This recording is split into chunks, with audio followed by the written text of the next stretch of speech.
Hello. So, welcome to the latest edition of our love framework. We are I think this is the fourth or fifth one. I'm trying to remember. And we're kind of tailing towards the end piece now. But today we've got a few interesting pieces to look at. And I'm going to start with this one. Uh, and we are really talking about relationships here. So, it's kind of what this resonates in whatever context of relationship that you are considering. It should work either way. Hello, Herbert. How are you? Hi, just coming in. I had to, I went to I thought I was started as well. Hi, Ian. Hi, Claudette. Hi, Ian. Hello. Right, we've literally just started, so we started, but let's go for it. I'll read Okay. this piece here. This is called Point of View.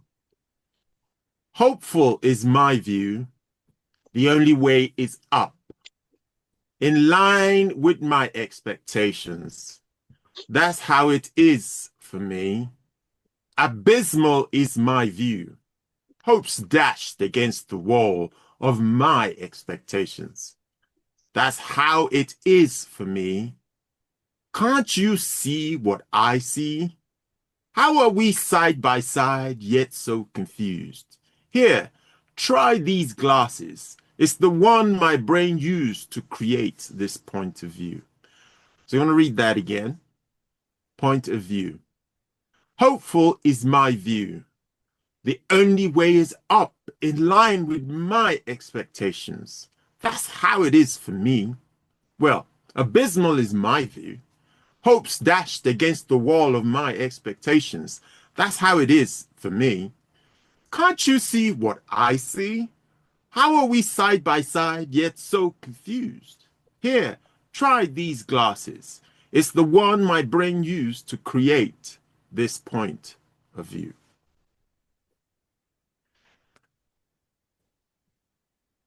What are you hearing? I wish I can do that. Just hand over my glasses and then let's see. It will make life so much easier if we can hand over each other's glasses. So what are you hearing? What are you understanding that brought about that comment? It's an insightful one, by the way. So what I'm seeing, what I'm hearing is that if I've got a positive view, I expect everybody to be positive. If I've got a negative view, I expect everybody to be negative. And it's like, well, we can get into a conflict because you're not seeing what I'm seeing. Mm. And then the glasses one just hits me. I mean, I'm like, if I'd known this, if I could have done that, where when me and my husband were trying to, I remember us, we never saw each other's point of view. We couldn't, you know. If I saw white, he saw black. Uh, but he was like, maybe we should. What's the phrase? Put yourself in somebody else's shoes. Mm-hmm. Yeah, that's the glasses for me. It would be great. I mean, that sounds great. I love it. You put somebody else's glasses and see what they're thinking. A bit like virtual reality, isn't it, in your brain? I don't know. Yeah, no, I hear that. I hear that. That's yeah. You get into some of the cross of what that piece is really pointing to, the possibility that the same circumstances creates different points of view. Mm. Yeah. Anybody else on this one? Mm. I was thinking, sometimes when we have preconceived expectations of others, Mm.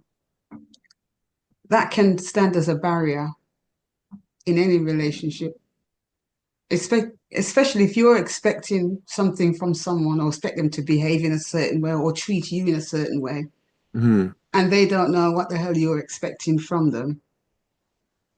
It can cause a lot of conflict. So I think sometimes,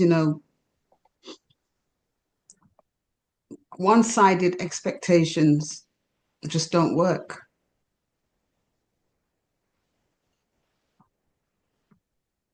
Yeah, there's some deep stuff there. I love the idea of one-sided. Yeah, that's a beautiful framing. an expectation that's not communicated but presumed. I wrote a piece recently about that actually, but that's probably might show up a different day. About this whole idea that because there's this notion, and I've heard it in my setting about, well, if this love is real, then you should know that this should be how it should be. If this love is what it should be, then I shouldn't have to tell you that that's what I need. There can be a bit, and this is where we came out when we started this whole series talking about romantic love and how that helps or doesn't help us. It's like that simple point of communication. Thank you for that. Anybody else on this? I'm just thinking,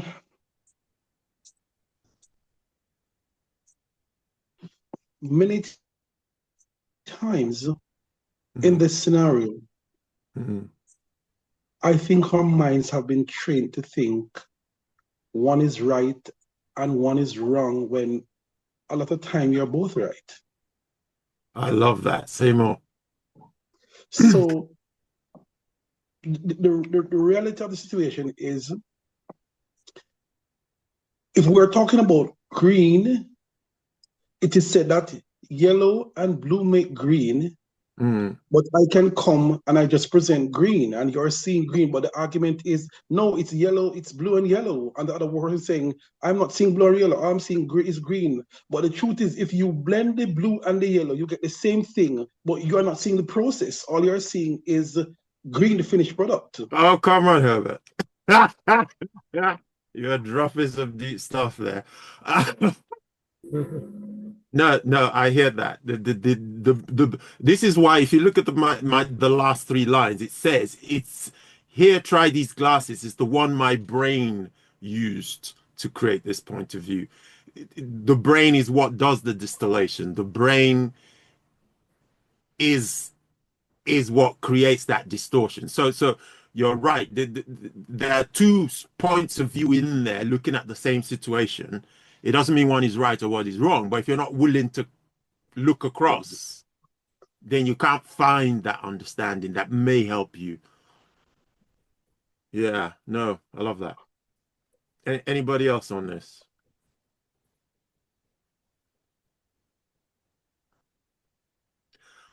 I tell you what would be helpful. Having seen all that we've seen, how can these understandings help us navigate this scenario? Because it's a scenario nonetheless. You've got deadlock.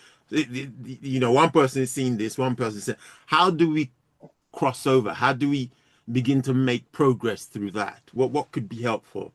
Having seen these things, what can we do? Well, I think asking questions and making sure you're in line with what that person is thinking. I think that's what we had to do. Just keep and then affirm that that is what that person's thinking. That's actually, you taught me this because I've been trying that with my son. I don't know if you remember. And yeah, so I realized asking questions and making a lesson, not making assumptions or presumptions.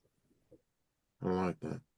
So the idea of using questions to come to clarity, come to understanding, and that beginning to build an empathy of, okay, I can see why you might arrive at that conclusion. I mean, I don't, but I could see. Do you see my point? Yeah. You know, it doesn't mean I arrive at your conclusion. Yeah, exactly. But I can certainly see how you arrived at that conclusion. Anybody else?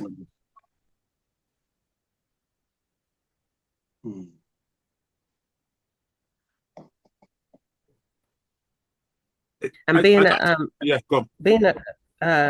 a Christian, I also learned that all my expectations come from God. Because I see him and and the word as the only answer where I can the only source where I can find the answer, which I believe is the hub for everybody else, or the middle ground. That makes sense. And I think that if I follow that, I still have to do my part, of course, but I can get a better understanding of how other people are thinking. But it's difficult. But I try to be open-minded. Yeah, it's an interesting one because actually the very thing you state could be a problem if you assume everybody else is doing exactly the same. Yeah, exactly. Yeah, So I have to do my own part as well. yeah. I Because think that not everybody would hold God's will or design or whatever in the same esteem. So it's kind of how do you deal and work with people like that? But it will help me in my mindset Yeah, how to deal with them rather than they taking that on board. I get you. I Yeah, get does you. that make sense? I understand what you're saying. Okay. Mm. Ian, you were going to say something? I'm just thinking that if we take the time and try to understand what is being said, Hmm. I find nowadays I'm asking questions about things that I was just absolutely totally blocked. I don't even want to hear because it's absolute nonsense. Mm-hmm. And I'm finding out that my way of understanding has to deal with my culture, my Mm. past, and so many different parts and bits and pieces that has created who I am. Mm. And that is the filter. It's almost as if I was making some drink the other day, some sauce up, some carrot drink. Mm. And I realized that after I strained it, the Mm. strainer that I used was too big. There was Mm-hmm. still too much pulp, and I had to go again with Mm-hmm. a smaller one. Mm-hmm. And that was when and it's the same way I'm thinking of this.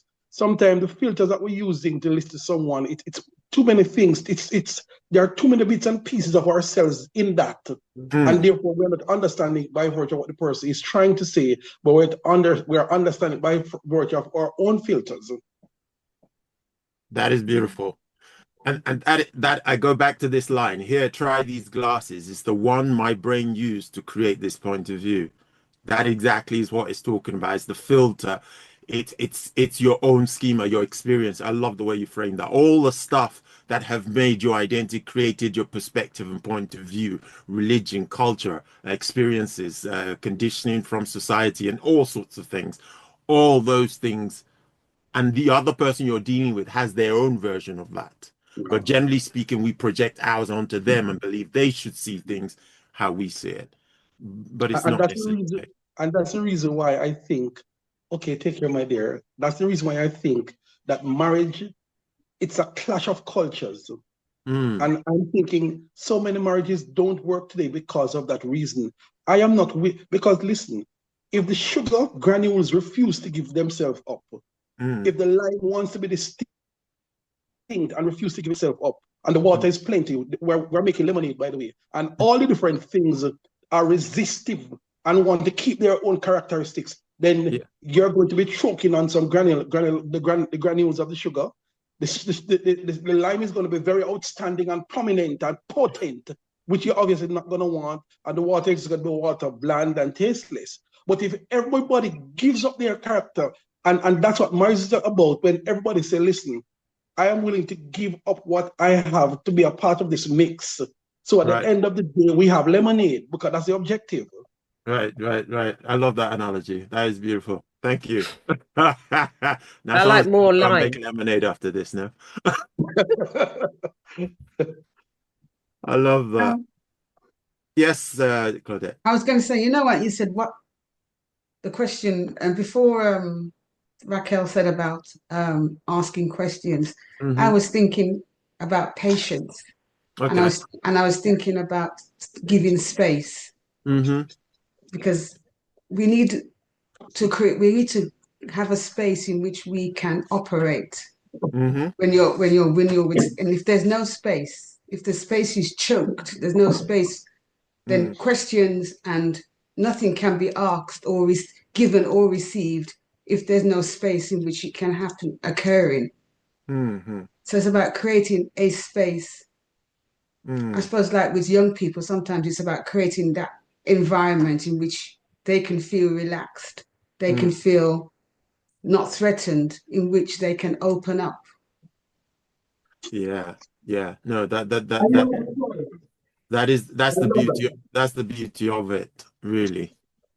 I love, I, go ahead, Just a Frank. minute, Ian. We were just trying to finish off something Claudette was saying there about people need to feel safe in that environment for them to be able to say, this is my point of view and how it differs from your point of view.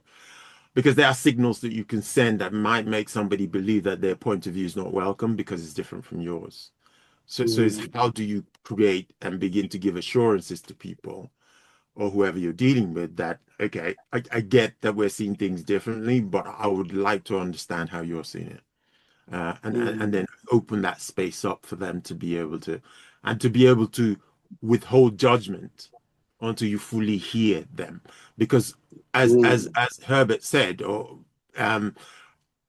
for them it is true because of the lens through which they're looking at it. So the fact that it's not true for you doesn't mean it's not true. It's just not true for you, but it's true for them. Yeah.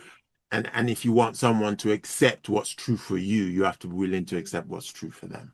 So it's then how, okay, having said this, the circumstance is still the same. How do we find a way to come to an understanding? And what I love about what Ian's just shared there is that how much of ourselves can we give into that situation to create something that then is more than everybody just sticking to their own bit.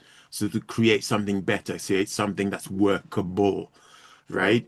And one of the things I want to go back to is this line, in line with the expectations, right? Hopes dashed against the wall of my expectations. So you have expectations of how you thought things would happen or how you thought the other person would respond. And that's not what's happened. But remember, that was your expectation.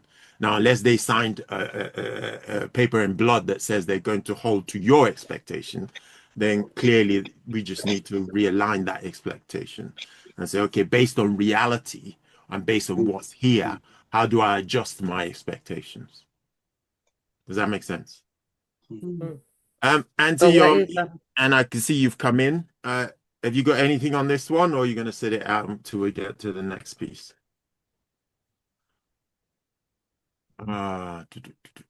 Good afternoon, everybody. Good afternoon. We can't see you, by the way. I am completely lost. Okay. They that are lost shall be found. Don't worry. Don't worry. Don't worry.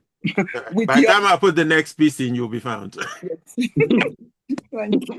Nice, Johnny. I didn't know what I pressed. It just switched me off. I said, well. Then I put my phone on, and then, well, I got it right. You're welcome. You're most welcome. Right. So I'm going to put this next piece in. It's very short. It's called ellipsis. And for those who are not aware, ellipsis is those 3 dots in the middle, by the way. Here's a poem with ellipsis. In place of what remains unsaid. Invitation for the reader to figure out the rest. A respite I welcome to find out what's in your head. I'm going to read that again. Ellipsis. Here's a poem with ellipsis. In place of what remains unsaid. Invitation for the reader to figure out the rest.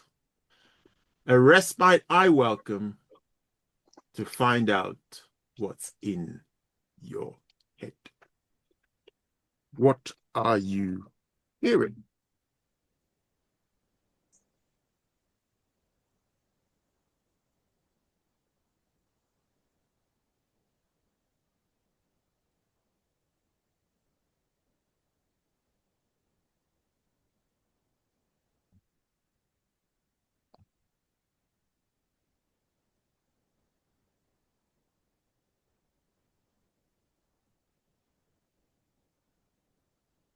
Well, I'm hearing, and I'm going through experiences of what I'm hearing that, I don't know if you know about the rhinoceros and the hedgehog. No, I haven't heard that one. Okay, a hedgehog is an analogy for a personality where they curl up. Okay. Yeah, and a rhinoceros is the one that flares up. Okay. I'm seeing the hedgehog in this one. Okay. Yeah, and I'm seeing that, in order to avoid conflict, they'll say, look, this is what the situation is, but click on the eclipse, and then Okay. maybe you'll get more Right. out of me. I hear that. I hear that. And just to be clear, what I'm hearing there, what you're saying there is that what you're seeing here is that there are some people, their way of dealing with conflict is to kind of close up, basically. And you'd have to do a bit more digging to really find out what's going on their side of the fence, effectively. Yeah. Okay, I hear that. Thank you very much for that. Anybody else on this one? I was thinking sometimes less is more. Okay, say more about that. I don't know. I just sometimes, what is unsaid can be more powerful than words. Interesting. I like that spin. That's another spin. That's another spin. And it depends on what the context is, by the way, right? Yes. Because if we go back to our original piece and we're talking about a situation where you're trying to understand someone else's point of view, then actually more is more. Because you want to find out what's going on there. Yeah, no, I hear that. Ian, have you got something on this one? Yeah. Sorry about that. I was just grabbing a bite. My No, that's fine. breakfast. That's fine. All right. This week I had a client. Mm-hmm. As I'm in school, I'm not in the office anymore. I'm now going in schools, Mm-hmm. and she's going through something Mm-hmm. that the first thing I said in the session is, this is a safe space. Mm-hmm. What you say here remains here unless it is something that will bring harm to yourself or to anybody else. Mm-hmm. And the next thing I said to her is, I am not here to judge you. Mm-hmm.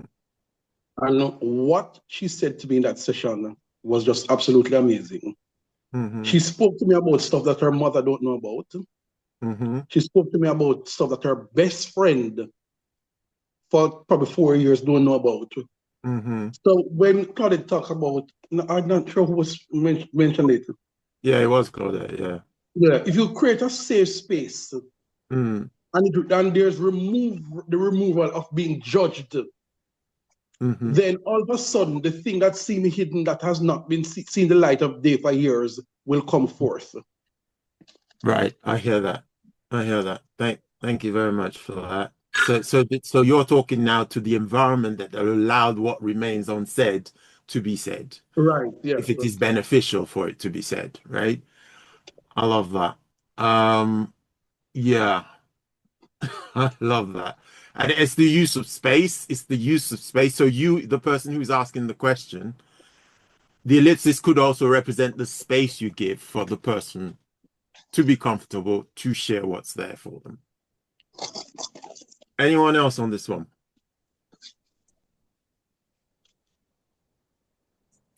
Well, what I understand so far that to make a statement clear, there are some people, what they want to say is their mind, but they will be weighing what they want to say. They be thinking of the action, the reaction of the people they are talking to.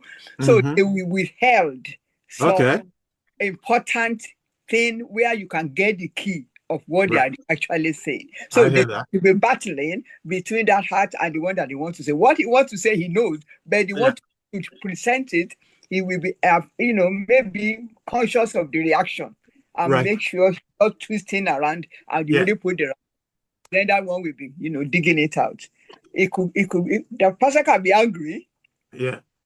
They are all just say, I can't understand what you are saying. Your sentence is not complete. It depends. Yeah. Yeah. No, I hear that. Again, that goes to Herbert's point about safety. They don't feel safe enough within their own head. It doesn't mean you're not safe. It just means in their own head they don't think it's safe. And therefore, they're kind of perambulating, going around in circles or not really hitting the point or hitting the mark off. And that goes back to, again, what Raka was saying earlier. Questions are the things that help you fill in the ellipsis. They're the things that you employ to kind of go, I hear you. Another thing you could do is like, okay, this is what you've said. This is what I think this means. Did I get that right? Right. So you effectively are kind of looking between those unsaid things and saying, this is the sense I'm getting from what you're trying to communicate. Am I right? Right. And by offering that door of am I right, it now doesn't come across as if you're saying that's definitely it, and you give them the space and the safety to go, yeah, that's about right, or no, I meant that bit but not this bit, I meant it a different way, or this was meant to be something else, right? And then going back to what Herbert was saying, if you offer the assurances that, look, I'm not going to be upset here, I just want to understand so we can make progress, or at least reach some sort of understanding. Can I add another part that I just of thought course you may. ago? Yeah, I find sometimes that for some strange, well, not strange reason really, but unfortunately, the persons they know where they're at, they know what is it that they want to say, but for some strange reasons, I know I use the word strange reasons, they are not able to articulate, and therefore in the process of explaining to you, they say, no, not really, and they can't find a point of reference to explain or express what is it they wanted to get out to you. So it's almost restrictive. So how do you get through that? How do you get beyond that? What you said a while ago by asking questions. So you ask the questions. Okay, I hear that. And then say yes or no. And then that will like one of the tricks that I use, persons will come, a student will come, and what kind of career path you want, I don't know. And you ask several questions and they don't know. And I say, okay, all right, let's take it this way, Ruth. What are your giftings? What are your talents? What are your abilities? And sometimes even after asking those questions, they still don't know. And I have to go down to, okay, what you love to do? What you enjoy doing? What gets you excited? And sometimes it is from that I have to use and build a career in terms of just that one statement. Right. So I'm hearing they're being creative with how you come about it from different places, just to see if you can help them really articulate what's there for them. No, I hear that. Claudette, were you going to say something? No, I was just going to say diverse questioning. That's what I was going to say. Yeah. No, I hear that. Okay. So just to put us back on context here. So we're dealing with a relationship. We're dealing with things that might obstruct or support a relationship thriving, right?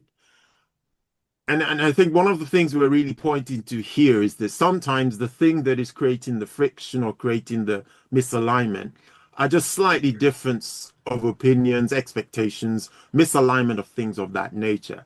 And therefore, the way to really begin to work through it is to get through that. Now, it needs at least one person who is willing to be that person to say, let's try and work at this. I'm going to put another piece in of something else that could eventually be in the way. And this points to something that's been said already today. Slightly longer piece, but I'll read it. It's called Brick by Brick. I am here. Can't you see? Must be the wall I built, brick by brick, till it obscures me in the moments of filtered opinions. In the moment I was afraid to be me. In the moment I'm people-pleasing to avoid conflict. In the moment I stifle my true feelings. In the moment when I choose the easier path not true. In that moment another brick was laid, till I'm out of sight. In that moment intimacy was lost. In that moment into me you can no longer see. The wall now built in that moment between me and it, when I rejected what is in favor of what my mind deemed fit, which was no longer me, obscured by the wall now built. I'm going to read it again. brick by brick. I am here. Can't you see? Must be the wall I built, brick by brick, till it obscures me. In the moment of filtered opinions, in the moment I was afraid to be me, in the moment I'm people-pleasing to avoid conflict, in the moment I stifle my true feelings, in the moment when I choose the easier path not true, in that moment another brick was laid, till I'm out of sight. In that moment intimacy was lost. In that moment into me you can no longer see. The wall now built, in that moment between me and it, when I rejected what is in favor of what my mind deemed fit, which was no longer me, obscured by the wall now built. I heard some ums, there, so I'm assuming something to do that piece. I've lived all of this, by the way, so I know exactly what that's like.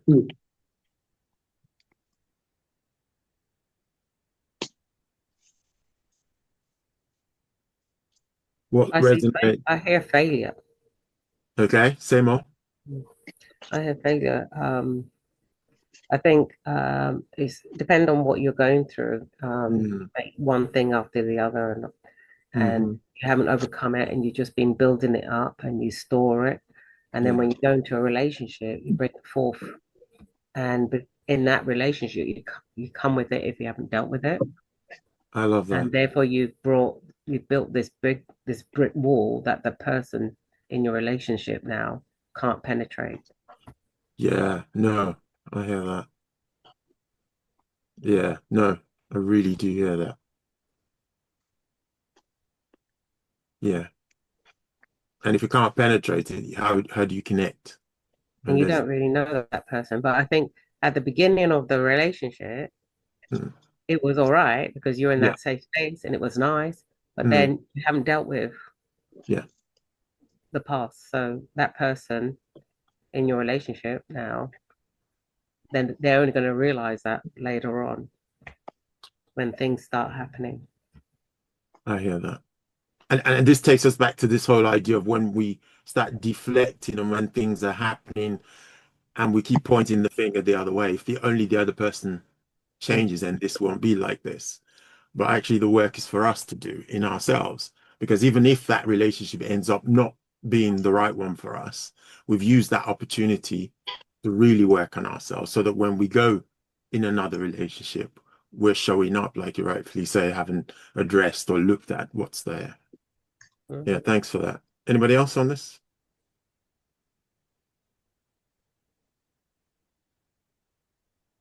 There's a song we sang back in my younger days. And how you opened it, Frank, I am here. The question in my mind is, what part of you is here? I like because that. The song said, your body is here with me, but your mind is on the other side of town. I like that. And what I'm interested in is your mind. Because as we know, if we have the mind, and this is what the persons who control, they will control and all of that. Yes. If you have the mind, then you have, and that's what the devil does with us as Christians. If he can control your mind, he controls the entire person. Yeah. But I think in terms of relationship and that block, another question I'm asking, is it easier to build the blocks or is it easier to tear them down? That's an open question.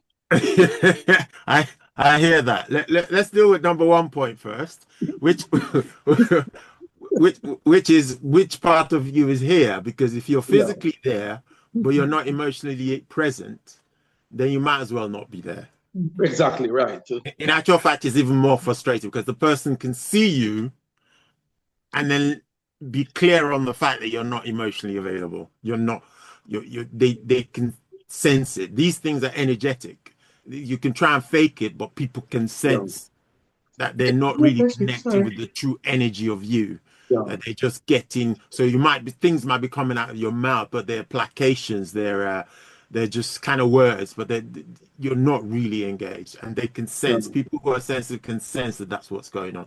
Yeah. So it's important that not just you're physically there, but Yeah. that you're emotionally available, and you're almost better off making your excuses, getting your rest, do whatever you need to do. Yeah. So, And you are going to be there.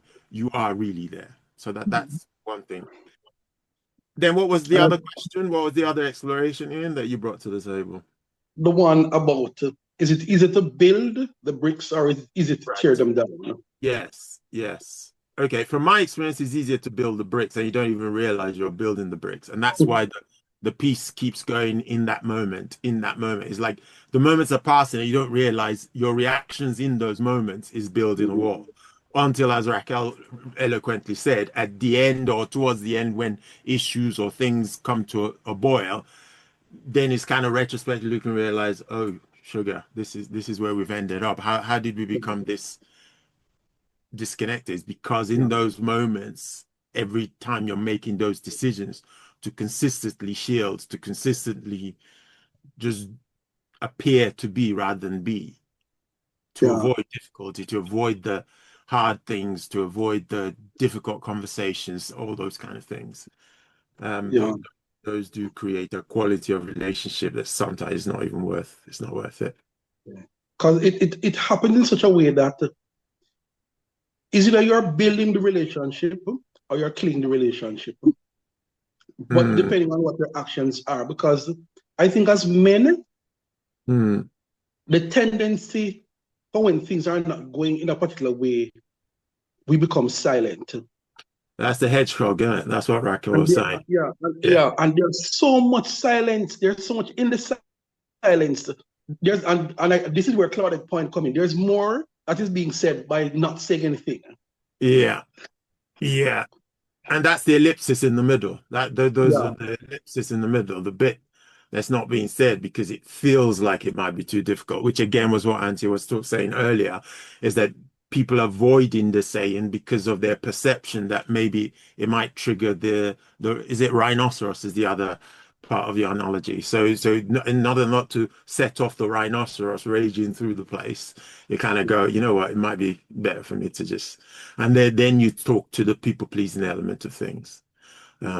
And all these things don't need to be 100% true. They just need to be your perception of what is, right? That's important to put on the table as well. Anything else on this piece? I would have called this piece the invisible me. Oh yes, talk to me about that. Invisible me, I love that. Yeah, I would have called it the invisible me if I was to rename your poem. Yeah. No, I'm open to rename attempts. That is exactly what I think is happening in this person is just fading away. I love that. Just slowly but surely fading away in every shape, physically, emotionally. Yeah. Sense of self. Yeah. Sense of self-worth, self-esteem, everything just slowly fading away. Yeah. No, that is beautiful. And that's powerful as well. And sometimes you meet people who are this is where they're at. And sometimes I've had to interact with young people when they're at this point, and sometimes it can be very difficult to reach them because you don't even know where to start. I hear that. And if you've had any success with it, what kind of things have you tried that's helped at least? Well, I always think to give people space and time to get to know themselves, look at doing things, offering them things where they can actually claim their identity, get to know who they are, get to value themselves again. Because if you show up in a relationship like this, you're asking for trouble, basically. You know, you can show up like this, and if you show up like this to a good man, That man wouldn't probably nurture you if he loved you.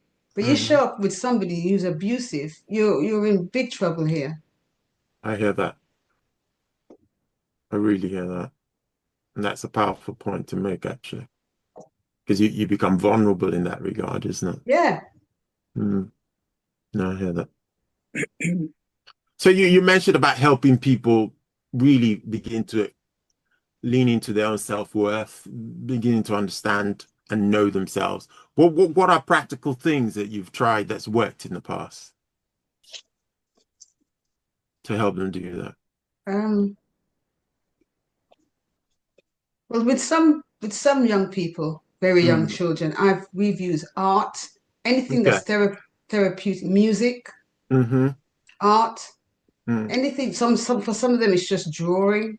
Some of them is just giving them the space to tell whatever story they want to tell, and you acknowledging that story for what it is. You know, so these are like tender moments that sometimes you can only bring a person to a certain point, and they have to do the rest themselves. I hear that. I just think it's about you giving them the safe space in which to find themselves. Yeah. So we're coming back to that thing about relationship needs to be a safe space for people to be and to be validated as them being someone who can be, and who they are is okay, rather than who they are is not okay. Because once the brain's job is to keep us safe. And if you feel unsafe, it will revert to any technique, including building a wall to keep you safe. The problem with that is that wall gets in the way of the relationship in the first place. So then you have something that is counterproductive. So the question to the other person who might be observing that in someone else is saying, in what way am I contributing? I'm not saying that you are, but I'm just saying it's a question worth asking. In what way am I contributing to making this space feel unsafe? That's the question. Doesn't mean that you're 100% responsible for all of it, because some of it is made up in the other person's mind. But the question to ask yourself, for yourself, is, am I contributing to the dynamic or the idea that this is not safe? Yeah. Anybody else on this? Well, what I will bring out of this is relationship is based, the foundation of relationship is love. I hear that. Is knowing yourselves. There are so many things that other partner can do that you may keep quiet because you don't want the relationship to broken down. And everything will be piling up. Piling up. Because you do not correct, and the word go, it will weigh you down. It will weigh the opposite down. But the person that is doing the wrong thing may not even realize it. And the best thing to do is to block this person up, because I don't want any problem. But you won't see the value or in the person if you do not talk. I hear that. Communication is very, very important. Yesterday, my friend and myself, which my sister, but it's my sister I'm talking about, we were talking about relationship. There are people, they will bring joy into your life. You want to move with such people. There are some you love, but what they will bring to you is headache every time, heartache. You say, well, the best thing is for me to pack this person up. But we're talking about ourselves, that since we have met more than going to 40 years, there is no conflict between, meaning that we understand ourselves. There's there's nothing I've done that she will let me block out. There's nothing she has done that say, well, that's enough. But when things are piling up from, blocking and blocking and blocking, and you do not see, by the time you explode, you will lose the value. Both of you will lose the value of yourself. Yeah. Patience, love, consideration, knowing yourselves. Yeah. Love. No, I hear that. Thank you very much for sharing that. And here's what's interesting about that share as well is when you look at it, the blowing up piece. So there's the building of the wall, then there's the blowing up piece, and then the mess that gets created when things reach that point of blow up, right? Mm-hmm. And also this idea that if it's love, if it's peace, and it's patience, that it has no space for truth, right? Hmm. Truth I was coming to that. Truth. said in love, Truth. which is to say, Truth. this is what happened. This is how it made me feel. Not this is what you did to me, and this is how you're trying to make me feel. So, is it, this is what happened. This is how it made me feel. And I did not like feeling that way. Yeah. Right. So this is something called nonviolent communication. It's communication that doesn't attribute intention to the other person, but states the what happened objectively, so nobody can defute that it happened, saying how it made you feel, because nobody should be refuting that it made you feel that way, but not ascribing blame to the other person that it was their intention to do so, but making them aware that that's what happened nonetheless. So it's the gap between, in coaching we call it intention and impact. So you might have one intention and your action creates a different impact. Your job is to try and bring those two together, right? But it's in communication that you begin to recalibrate amongst yourself that, okay, if that was your intention, this was your impact. Actually, for the intention you set, for me as a person, it works better if you approach it this way. I might got that impact instead rather than that. And then you have those communications and those conversations. But if you have expectations and you never communicate it, and someone disappoints your expectation by the way they execute something, and then you as a never say to them, you go into the ellipsis and don't say to them, actually, this is what happened, and this was my expectation, because your expectation might not be reasonable. Your expectation might be reasonable, but the other person is not aware. So there's all sorts of different things there. But I think, as Andy was saying, that the real important point here is that communication allows you to work at and to improve things. If you have the wall and you shut down and you go into the ellipsis and nobody's reaching across the divide, then you have a situation where you have a blow up and then who knows what next. What I find practically is to I know you have to have space for each other, but also to have a together time where you do something like what Claudia was saying. Go on, do art, go for dinner and talk. And it's those type of times where you might be able to tease out and find little things about each other that could be hidden. Yeah. But it's got, but to be in an environment where you both feel safe and you both feel, and it's fun, because when you feel good, will it all come out? And in that, well, in that type of, in that time, what I've found has worked with me is we complement each other. Complement each other. And so if you feel, if your opinion is like maybe that person is not talking and they're hiding, just say, I, maybe compliment them. I like the way that, you keep some things to yourself, whereas I'm always, and then say, well, it compliments me because I'm always giving it all out. It's like a contrast. So I think like I don't know if I'm making sense. So if somebody is like, if the person is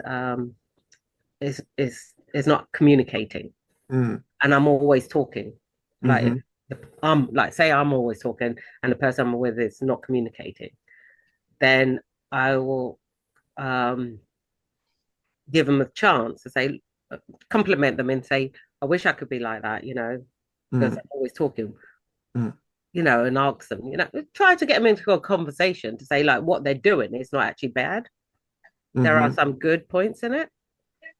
I like that. I like and that. then reach a balance, and then maybe that person will say, well, you talk a lot, but I wish I could do something, Right.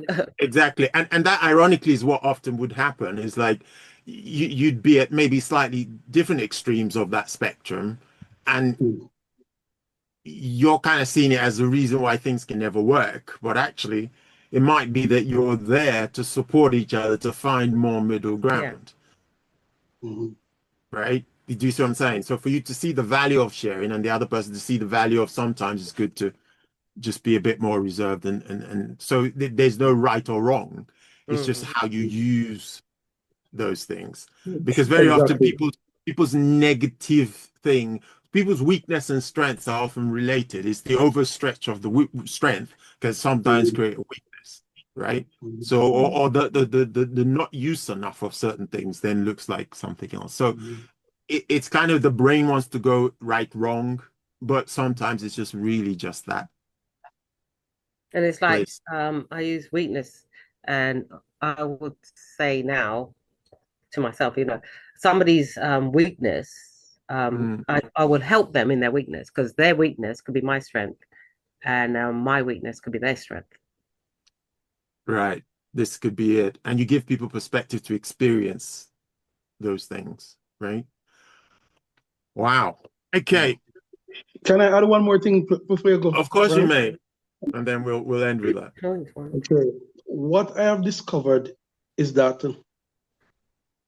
if the pillars and foundation of your marriage or your relationship is true, genuine, authentic love, things may seem as if sometimes it may get out of hand. But in my own mind, I am always believing that it is fixable. And what I bring to the table in starting the conversation, because I don't like to have this long drawn out thing. So I am always the first to say, let's have a conversation. And it always starts with what is going good, what is going right.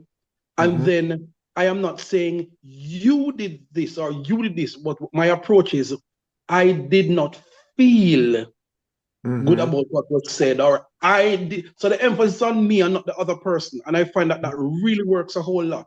Versus if you, and I understand the issue of space, but I don't like space because what space does sometimes, and again, you have to know what tool to take out of your toolbox. You can't bring a hammer to unscrew a screw, but it's a flathead or a Phillips. You'll wear yourself out.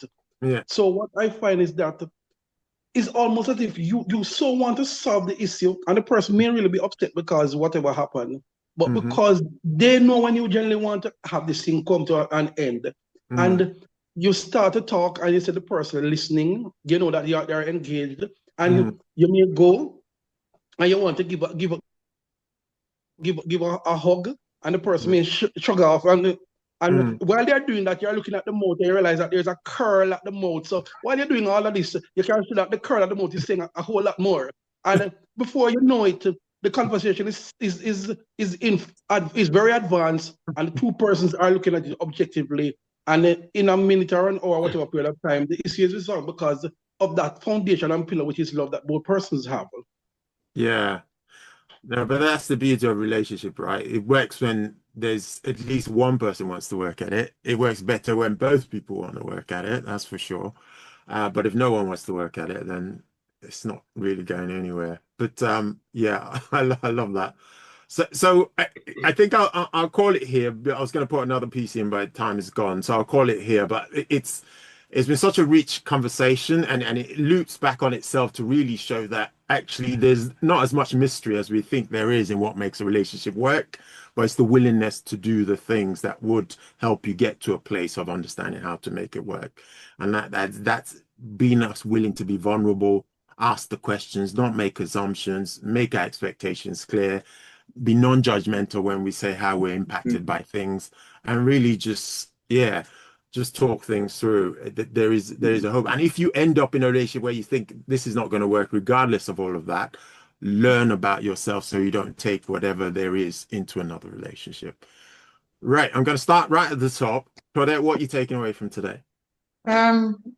It's okay to be vulnerable if it means better communication. I hear that. I hear that. Rachel? What I'm going to take away is be a bit more aware of people's views. Thank you. Really reflect on them. Yeah. Ian? For me, it's really taking the lens of the other person and trying to see exactly what they are seeing. I like that. I like that. Auntie, what are you taking away from today? Yes, I'm really happy that I joined because I have one problem to solve. Coming weekend that we are arranging to go and meet all. I don't. This one doesn't want to see this, and their family. Okay. So now I called the meeting. I'm getting so much a lot now how to deal with such thing. Oh, that's brilliant. I love to hear that. Honestly, you mustn't blame. Make sure you go right to the foundation of the thing. What has this one done? Because they say sorry. You can't say sorry for what you have. You don't even understand. Yeah. You want to know the root. Yeah. What you are saying sorry for. Yeah.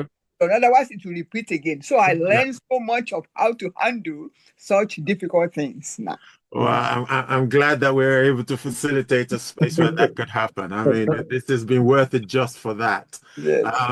And what am I taking away? I'm taking away that it's good to talk. Yeah, definitely. And listen. Bye. Have a wonderful weekend, everyone. Thank you.